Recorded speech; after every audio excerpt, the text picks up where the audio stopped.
ట్రంప్‌కి సంబంధించి చాలా కీలకమైనటువంటి అంశం ఏంటంటే, ఏదైతే టారిఫ్‌ల ఇష్యూలో వచ్చినప్పుడు మొదట ద్వేషించినటువంటి వాళ్ళు, దూషించినటువంటి వాళ్ళకి ఇప్పుడు అర్థమవుతోంది.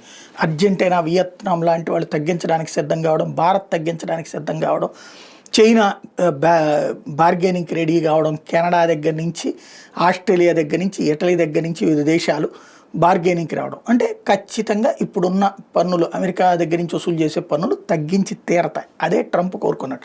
యాక్చువల్‌గా ట్రంప్ ఇది 1988 సంవత్సరం నుంచి ఈ మాట చెప్తున్నాడు తను.